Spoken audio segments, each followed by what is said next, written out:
Itsuki Tachibana is an ordinary Japanese high school student studying at the prestigious Seiga Academy in the year of 2027 in a futuristic version of Japan.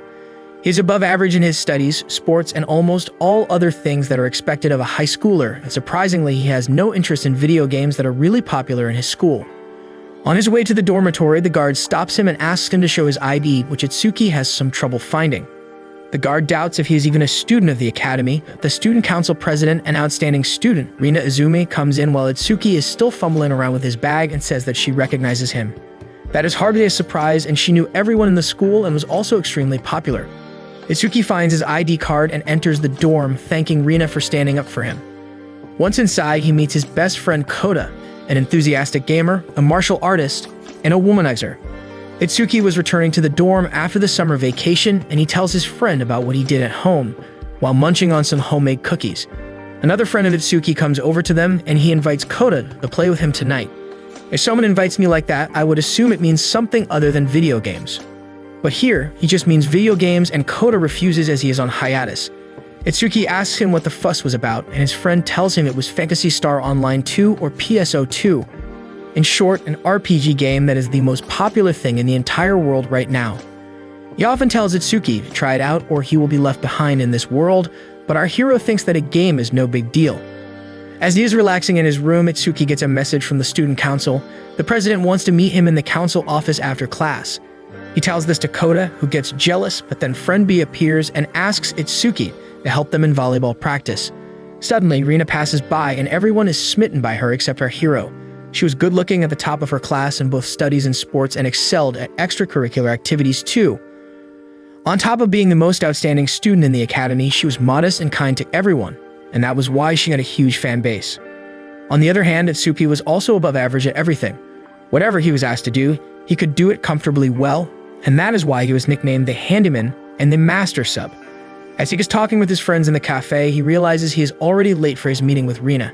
He reaches the office, and the members of the student council are not happy with his carefree attitude and tell their president that he is not fit for the role she's going to give him. But Rina has full authority over the matter, and she suddenly tells Itsuki that he has been appointed as the vice president of the student council, and his first task was to play PSO2. If there is a job that requires me to play games, I'm ready to sign up for no pay. Itsuki has accepted the job, and he goes to Kota to learn about the game and tells him how he was suddenly nominated as the vice president. Kota asks if the student council is so short-staffed that they will take just anyone, and Itsuki finds this reaction quite appropriate. There was no election in the council office, although there were some bootlickers with a superiority complex who told Rina that he was not good enough. They gave him a very technical description of why he has to submit reports about the game, and then mocked him when he did not understand. Rina simplified it for him and told him to play the game and just report his experiences to her. Itsuki told them that he has no idea how to play games, and everyone reminded him that he is the handyman, the jack of all trades. In the end, he took the post, and now it is his first time playing PSO2, and he has to rely on a childish handwritten guide by Kota. PSO2 was an online RPG game that was preloaded on every computer in the world. The story was set in space, where the player would serve as a member of a planetary investigation organization called ARKS and go to different planets for different missions. Itsuki starts playing the game, but he does not turn it full screen. And on top of that, he can't be bothered with making his own character, so he chooses a randomly generated character that looks uncannily like him. And then he uses his real name as his character name. This guy is getting on my nerves. How does someone not know basic gaming etiquette? Kota had told him to use Gunslash, a weapon which was a hybrid between a gun and a sword that could do both things, and Itsuki selects that as his weapon. And then he presses the button to play and finds himself immersed in the world of 2 pounds. It appears like he is teleported to another world, but that is just how he feels it looks. He looks around and someone there welcomes him, a robot named Soro. He claims to be a veteran, but acts like an NPC with unskippable dialogue, and long story short, he just wants to help a newbie learn to play this game, but comes out as an overbearing busybody. He says that he has just changed classes so that they could level together, and Itsuki asks him if he changed classes like at school.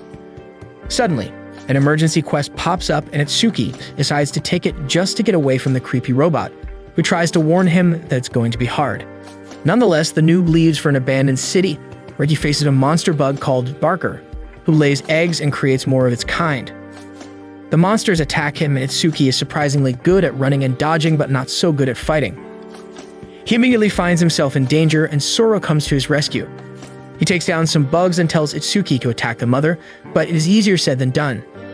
As the mother bug flies around, Itsuki finally finds a chance and shoots its head, earning praise from a veteran for making a headshot without an aim assist.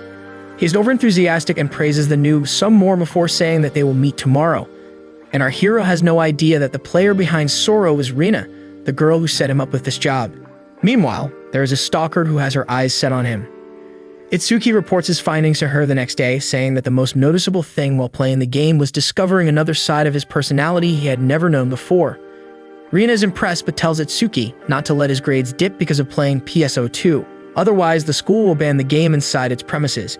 And even with that condition, he decides to take up this job for good. Itsuki's life gets unexpectedly busy after joining the student council. Not only does he have to play games, but there are a lot of other tasks, and he does all of them perfectly. But it looks more like everyone on the council was dumping their menial tasks and errands on him. They were not initially in favor of him joining the council, but now that he obediently works for them, their opinions drastically change. Meanwhile, Itsuki has a stalker in real life too, a tall blonde girl who goes by the name of Suzuki Eka, and coincidentally, she is a transfer student in his class. She is a straight talker, almost too straight, and introduces herself like giving out the information of a character in a game. She says that she was good at studies and also at sports, particularly track and field and swimming. That explains those wonderfully toned thighs. She finds an empty seat next to Itsuki and sits there, and as they exchange greetings, he imagines a bird on his shoulder. Ai attracts attention during the lunch break, and students surround her and shower her with questions. Itsuki leaves to go to the washroom and she follows him, analyzing his height, weight, walking stance, and other data like a robot. She tells him not to mind her, and saying that she follows him into the boys' washroom, calculating the height and width of something else there. The flustered Itsuki pushes her out and tells her that in Japan, men and women still have separate washrooms. But at that moment, Kota comes running towards her as he gets infatuated with every new girl he sees, and she reflexively attacks him. He blocks her attack, but as Ai runs to the washroom, he tells Itsuki that she is better than him. Ai does not stop stalking him, and instead of complaining, he just shows her around. The students of the academy lived in the dorms, and he gives her a tour of the communal space. Boys and girls were not allowed to go to each other's dorms. After that, he returns to his room and finds that there is enough time for a power nap before dinner begins. He dreams of Rina getting flirty with him, but when he opens his eyes, he finds Aika on top of him, saying he was quite defenseless. Itsuki panics and screams, causing a huge scene. And even though it was her fault, Itsuki is the one who has to give a written apology, while the other girls treat him as a predator. Ai does not even bother to clarify, and it seems that despite being a mysterious character, she is quite simple-minded and oblivious to most things in this academy. After sending his written apology, Itsuki logs in and meets Soro again, not realizing that there is a stalker watching him. And it is not a coincidence that his real-life and in-game stalker are the same person. Itsuki had fun today too, but he did something that made Soro angry, and she scolded him, calling him a failure. These words hit him hard, and he goes to Kota for help. As Kota hears about Itsuki playing with Soro, he is shocked. Soro was a famous high-level solo player who was known as the Aloof Warrior since he did not team up with anyone. Kota diagnoses Itsuki's problems and finds that Soro was supporting him from the rear, while our noob hero thought he was defeating the enemies on his own. This upsets him a lot, and as a result of that, he does not even submit his report to the student council. Even after A comes and tells him that she also plays the game and gives him some words of wisdom about paying the debts of the game inside the game, Itsuki does not gather enough courage to apologize to Soro or submit a report. He goes to the student council empty-handed the next day too, and as he apologizes, Rina snaps at him. She feels guilty about scolding him too hard, but she did not mean to hurt him. She only wanted to make him learn from his mistakes, but if she tells Itsuki this, she will reveal that she is Soro. So after a very long monologue about this thing, she says nothing to him at all. That is the real-life equivalent of typing a long text and then deleting it to say, okay. That evening, Itsuki finally logs in again and overhears people talking about Soro going alone to a nearby hard difficulty zone. And she is really in a pinch when Itsuki comes to her rescue, as I had told him it was time to pay back the debts he had acquired inside the game. They work as a team, and while Soro breaks the cage they are in, Itsuki defeats the boss. They sort out their differences once they are off the battlefield, and then Soro suggests Itsuki come to a concert with her. There was more than one way to enjoy £2, and this was one of them. As Itsuki is submitting his report the next day, Ad comes into the council room. She has a question for Rina, and even though the bootlickers butt in their conversation, no one pays them any mind. I ask why Rina told Itsuki to become an Arakaeus, and she replies that was to prove a point. She talks about how the world was connected through Ethernet, which is what they call the internet, and how PSO2 is the symbol of the era of communication technology. But the school was trying to ban it by saying it harms students' performance. And Rina, along with the student body, stood against this tyranny aimed at taking away their private choices. So she asked an above-average student to play the game to prove that it wouldn't hamper his academic performance. Ive understands and then starts talking about herself, bragging about how she has mastered 3 classes already and is now trying something new. Rina is impressed and decides to make her a special officer of the student council and the advisor to the vice president, who will help him write the report. Everyone is shocked upon hearing this except Ai, who is confident that she can pull it off well. In one of the regular gameplays, Itsuki and Soro are fighting the Darkers inside a volcano when the boss suddenly appears. They somehow clear it, and now Soro says that playing as a pair is keeping them from the real joy of the game, that is, connecting to more players through socializing. Itsuki copies these words and uses them in the report he's writing when I suddenly comes from behind him and startles him before giving him some good input. The student council is still using him as an errand boy, and Itsuki helps another boy named Yu, whose main job is also doing menial tasks. Itsuki tries to be friendly with him and says that they were grunt work partners, but the boy is not happy with his approach. As Rina hears Itsuki whine over a failed socialization effort, she approaches him and says the same thing she did as a Soro, probably dropping hints so that he will understand her real identity. Itsuki tells Kota what he heard from Soro, who is surprised that the aloof player could say such things. And on top of that, now that he's back from his hiatus, Kota can also play with Itsuki. They log in, and Itsuki meets an overdramatic human unicorn who is Kota, but he does not recognize him. Then he learns about role-playing in which you are not yourself, but the character you create, and how one should not use his real name as the name of his game character. Inside the game, Itsuki meets Kota's in-game friends, all of whom are into role-playing. There are all sorts of them: a cat girl, a rapman, robots, samurais, archers, angels, and more. They warn Kota about a troll who has recently been troubling players. This is another new term for our hero, and Kota explains that a troll was someone who bothered players, often psychologically bullying them. But keeping that aside, the group decides to go on a multi-party raid, and Itsuki is amazed as he realizes how wonderful playing as a team was. He reports all of it to Rina in great detail, and she gets jealous that Itsuki was playing with someone else. But then she sends him off to run errands, where Yu helps him, accepting to become his grunt work partner. Then Itsuki goes to his main task, collecting samples from a construction company, and as he waits there, he hears the laborers are talking about him. They were apparently among the party he met yesterday, and he wonders who they are. But he soon finds out that the cat and mouse in the game were 2 burly men. And so was my first online girlfriend. Itsuki is stunned and tells this to Kota, who explains that such things are not rare in role-playing games. People sometimes create characters with opposite personalities to live out their fantasies. With that, they join the game and plan to play with a party even today, but Soro is lingering around them, trying to get Itsuki's attention. And like at Sundeer, she comes when Itsuki calls her and then introduces her to Kota. He asks her to join their team, and even though she is not used to that, she will do it for him. There is one spot remaining in their team, and a shady-looking archer called Musashi volunteers to join them. But as they enter the battle zone, it turns out he was the troll. He does not help them, calling them small fries, and does not contribute to even healing them. They somehow manage to clear the stage with just 3 players, but the troll is still arrogant and walks away while everyone makes fun of him. And Kota hopes that he steps on a Lego. He is really frustrated and decides to report and block the troll, but Itsuki stops him. He says that there must be a real person behind the troll, and if they can talk to him, maybe they can understand each other. Itsuki runs to the troll inside the game and asks him why he bothers other players. The troll snaps and threatens to give away Itsuki's real identity as he hurls insults at him. He calls him incompetent and worthy of only doing grunt work even in real life, and suddenly Itsuki realizes who is behind the troll. Itsuki asks if he is Yu, but since the latter gets flustered on hearing this nickname, Itsuki reveals his full name in front of everyone without realizing what it means. Everyone is shocked and the embarrassed troll logs out. Play stupid games, win stupid prizes. When he reports this to Rina, she asks him to reconcile with Yu at any cost. Otherwise, it would harm the game's image in the school. Itsuki has no idea how to do that, and she tells him to reap what he has already sown. He goes to the troll's room, who obviously does not open the door. So Itsuki logs in and finds him inside the game, saying that he thinks of him as a friend. It's free therapy time, and Yu says that nothing in his real life goes as he wants, and he is quite envious of Itsuki. So he wants to be left alone to do whatever she pleases here, but our hero refuses, saying he can't do that as he is hurting the feelings of real people. He opens the door and the therapy session continues offline. He says how he let out his repressed self inside the game, but Itsuki tells him that this was not his real personality. He was a kind person. Yu gets emotional as he has a change of heart, and with Itsuki backing him, he apologizes to everyone in the game. Now that everyone has buried the past, they can go back to playing Aegon.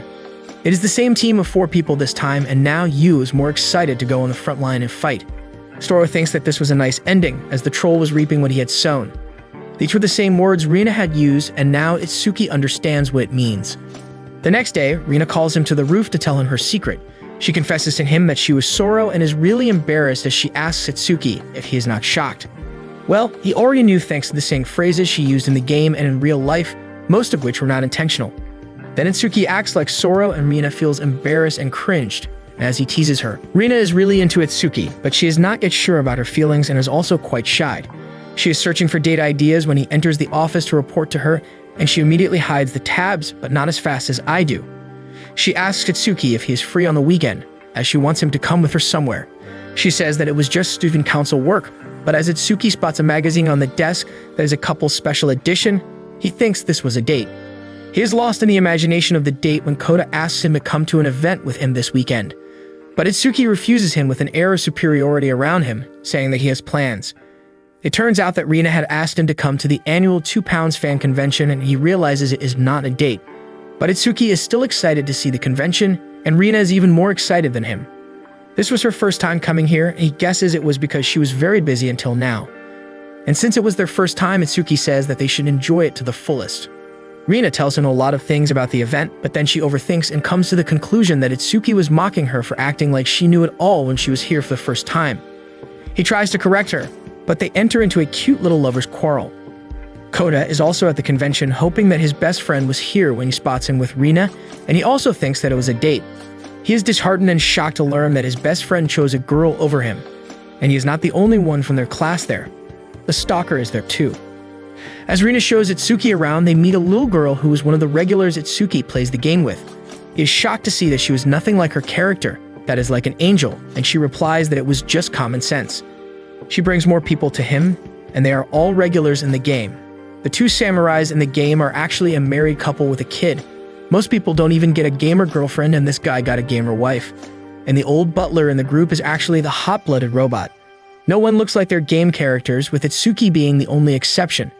And seeing him get so friendly with others, Rina gets jealous. She goes to a shooting game to vent her frustration, but she can't hit anything. There is a huge crowd around her because she was the famous aloof warrior, but they find her a little unapproachable. But then Itsuki comes and drags her along and introduces her to the gang. Everyone is a fan, and they want to play with her some time. And even though she's hesitant at first, Itsuki gives her the courage to socialize. The group sits down to eat lunch, and seeing how Itsuki and Rina were so close to each other, the gang thinks that they are dating. They stare at them curiously, and the butler asks a question on behalf of the group. But before he can even complete his question, both of them deny that they were dating.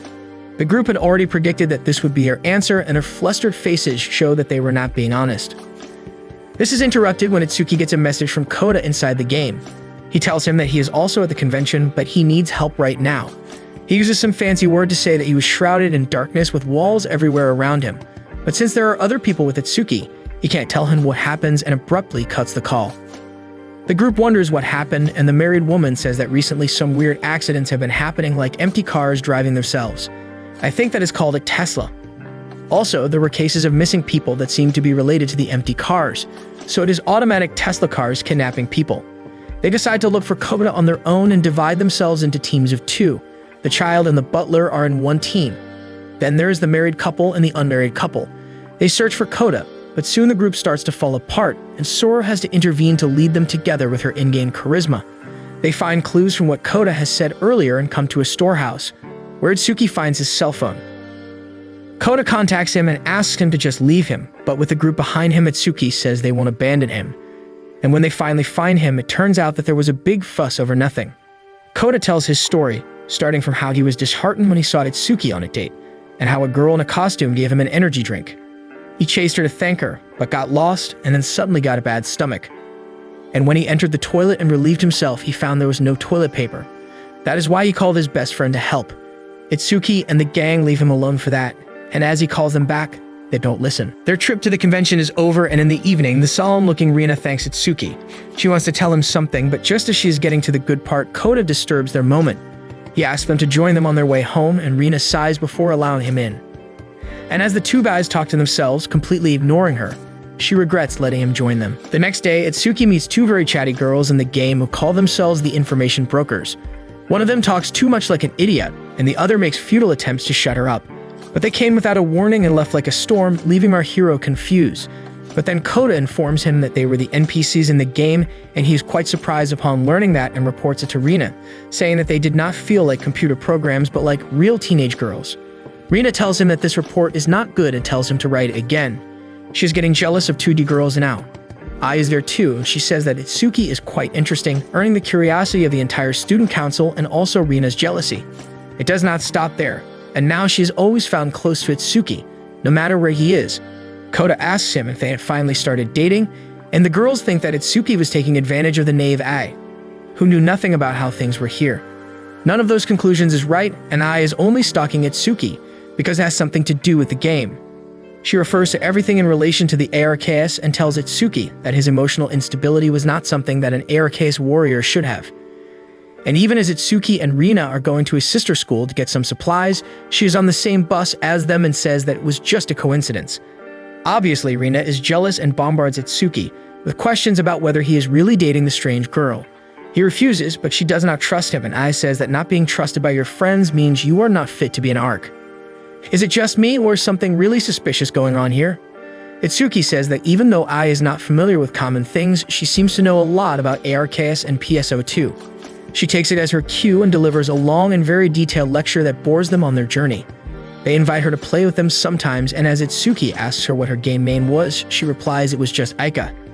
As they talk, Rina says that they should be thankful to the Darkers for bringing them together, and Ai snaps at this. She has an emotional outburst and talks about how many of their comrades were killed by those monsters who wanted nothing but destruction. Everyone is shocked, but Rina somehow calms her down by apologizing while thinking that Ai was taking cosplaying too seriously. They get off the bus at the same stop, and Ai leaves on her own as Itsuki and his almost girlfriend go to the sister school and finish their business there. As they are on their way back to their school, Rina suggests that they should pick up A2. They talk about her, and Itsuki informs her that she has been this weird ever since she joined class. They find her at the local shopping mall where she is smiling while staring at Pet Shop. And seeing her like that, Rina finds her too cute and her heart flutters. Itsuki needs to be careful. Otherwise, he might lose his girl to another girl. They approach her, and Ai tells them that she occasionally comes to this place as it reminds her of the Arceus shopping center, and watching living things helps her relax. Once again, Rina swoons upon her cuteness and realizes that this was her maternal instinct. That's really fortunate for Itsuki, though. They go shopping, enjoy themselves, and are relaxing when they find a crying child who has lost her balloon. It was too high, but Ai says she can reach it. She runs and then jumps up, catches the balloon, and lands safely. All of this was made possible by her strong thighs. But then the girl starts crying as she has been separated from her parents, and Rina suggests that her mom was playing hide and seek with her, so they should find her. The girl believes her, and they eventually find her mother. Itsuki commends Rina's quick thinking, and she tells an incident from her childhood where everyone forgot her during hide and seek, but someone eventually came to get her after she started crying. Speaking of childhood, Itsuki says that his childhood dream was to become a hero and save the Earth. But Ai gets depressed hearing them talk and says that the Earth really is a peaceful place. She abruptly leaves them, and Rina tells her to rely on them if she needs anything. Now back in the game, Itsuki is waiting for Soro, but instead, he is greeted by Rina. That was the first character she made but never played with. She is flustered as she explains that she made it before Soro, but it was too similar to her, so she got a bit embarrassed. This was also a random character design that looked really similar to her, only with bigger assets. Itsuki and Rina take on a quest to rescue a small bird-like creature from a darker attack, and their numbers have increased a lot. But there is someone else in the mission. It is Ad, whose class is Summoner, and she outperforms both of them combined. She summons the same bird Itsuki, sometimes imagines on her shoulder, and uses it to defeat loads of darkness at once. Itsuki and Rina are impressed by her and want to add her as a friend so they can form a party. But Ai says that she has no time to play along with them and walks away. Soon, Itsuki gets something out of being a student council member, the annual free trip to Hot Springs.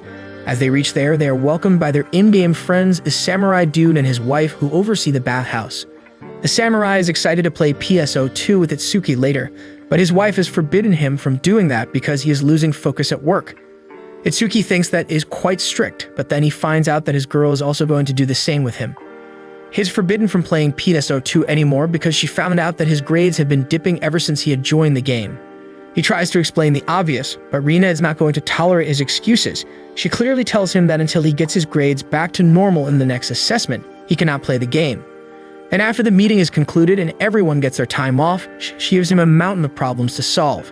It turns out everyone in the student council also plays PSO2. The guy with glasses comes to give Itsuki some company as they chat about the game and their grades. He had a girlfriend in the game, but she refused to meet him in real life. But as Itsuki learns that he was talking about the cat girl, he almost tells him that there was a burly physical laborer behind that cute character. I am pretty sure he is going to go through what I did. After that, a girl by the name of Miko comes to his room, who is upset because Rina refused to come to the hot springs with her since she was preparing the practice problems for Itsuki to solve. She is jealous of him and says that it was because of him that Rina worked extra hard even though she was swamped by her duties as president. Itsuki finally understands that she was doing it all for him, and that he was the only one responsible for his falling grades. So he starts working on the practice problems with greater dedication, and by the time he is finished, it is already night and he is suffering from back pain. Itsuki decides to take a bath, otherwise his trip to the hot springs would be wasted, and he meets the samurai dude on the way, who suggests he go to the outdoor bath, which is empty right now. And he even leaves his gaming console there, but Itsuki is a henpecked boyfriend who does not dare to disobey Rina, even though they are not officially together yet. But he just logs into the game to tell Kota that he will not play with him today. Meanwhile, Rina is looking for him with the food she prepared for him, and after some investigation, she finds out that he has completed his exercises and is now in the outdoor bath. She also enters the outdoor bath, but don't get your hopes up. There is a wall between the men's and women's baths. They talk about things when suddenly they hear someone scream. They rush out to find that it was the samurai dude who was flabbergasted and claimed that a darker came out of the console's screen, and then a girl came after it and chased it away. His wife does not believe him and says that he was just drunk and dreaming about impossible things. He also starts to believe what she is saying, but now there is another problem waiting for him. He had gone against her orders and will now face terrible consequences. But he was not lying. There was a real darker that came out of his screen, and I was the one who took it down in the forest. Itsuki and Rina are getting closer day by day, and it does not sit well with Miko. She was already jealous of Itsuki for monopolizing the president's attention, but now she is even more upset as Rina is growing even more fond of him and they are doing everything together. As a result, she acts coldly towards Itsuki, even refusing his offer to join his party in the game and runs away from the council office. On the way, Rina says that Itsuki must have done something to offend Miko. He can trace it back to what happened at the hot springs. Rina is jealous and wants to know what happened, but Ai, who was walking behind them, senses something and runs towards Miko's room. She was playing PSO2 in her room when she encountered an unkillable monster, and even as she logged out, the monster was still on her screen and emerged from it as black smoke. But by the time Ai reaches the dorm, the monster has vanished. The next day, there's a large-scale meeting of the student council and all other club presidents, but Miko is not there. Itsuki and Kota were running late, and just as they come in, the meeting about organizing an after-party after the school festival starts.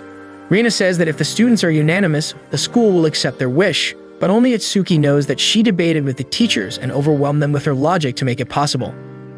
Unfortunately, she does not get much support from the other club presidents, who think it will just increase their workload. Rina is disheartened and the student council has not yet given up on making her dreams come true. And after everyone has disbanded, Itsuki asks her why she was so keen on organizing the after-party. She replies that it was because she once opposed the after-party in junior high, giving the same reasons of excessive workload. But then others started working together and left her out, leading her to try making changes once she was in control. But then a faculty office suddenly calls them and reports that Miko was missing from her dorm room, and they could not even contact her parents yet. As they walk back to the dorm, Rina says that she is not even responding to calls or messages, and they have no idea where she can be. They find that Ai is also conducting an independent investigation, and she is asking everyone if they ever played PSO2 with Miko. Rina goes to Miko's room, but is surprised to find that the door is unlocked and enters inside. She is shocked to see Ai there and asks her what she was doing here without permission.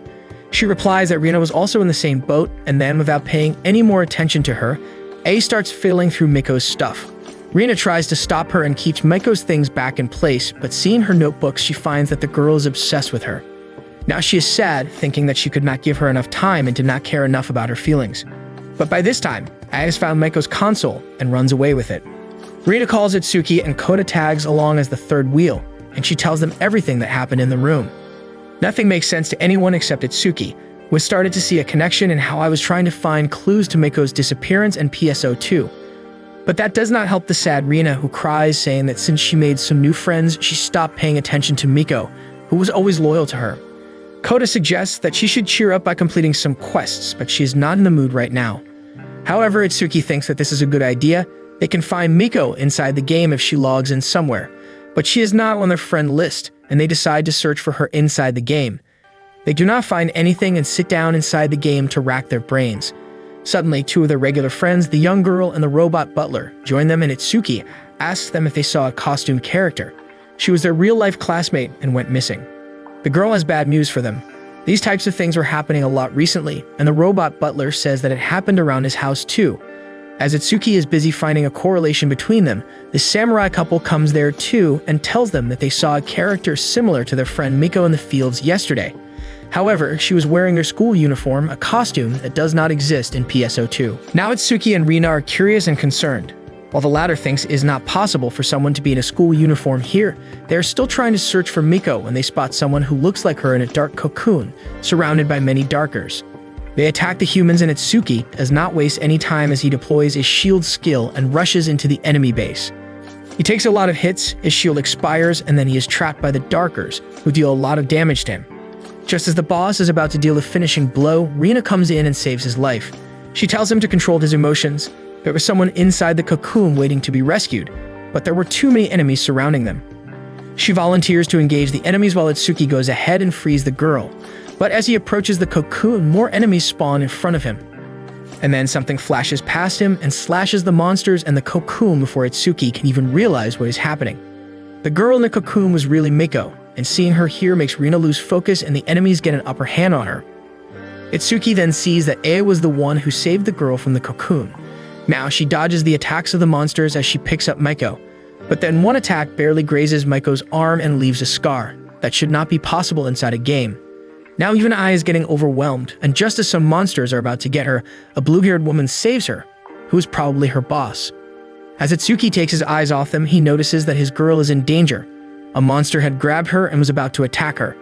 Itsuki goes ballistic, cutting through the enemy line and slashing every monster that comes in his way. He saves Rina and then hacks down the monster holding her. The monster disintegrates into dark black smoke, and Aya and her boss realize what it truly is. Itsuki's body glows and seems like he has just leveled up by killing a stronger foe. Kota and others come to help Itsuki, but just as he sees Aya's game character, he swoons, saying that this was the same girl who gave him the energy drink at the fan fest and stole his heart. But before he can get to talk to her, Aya and her boss teleport, and Itsuki has no idea how to explain anything that happened here. The next day, he talks to Rina about what happened yesterday, and she refuses to believe that Miko was inside the game. And suddenly, the missing girl returns with a cover story. She collapsed on the side of the road yesterday and was taken to the hospital. But she is fine now and apologizes to Rina for making her worried. Itsuki also thinks that this is a valid explanation and that there is no way Miko could be in the game. But he spots that her hand was bandaged exactly where she got injured in the game yesterday. Miko does not know about the cut, and Itsuki says that she got it when she was rescued last night. He asks her why she was inside the game, and she thinks that he is just pestering her even though she does not remember any details about collapsing. Rina stops Itsuki from asking any more questions and takes Miko away with her so that they can make amends. And then Aya comes out of nowhere and tells Itsuki not to poke his nose where it doesn't belong. The most important thing was that Miko was back and safe. Itsuki is flustered and asks her if she was not the one who saved the girl inside the game. But Aya calmly replies that she did not play any games last night and walks away, leaving him confused and doubtful.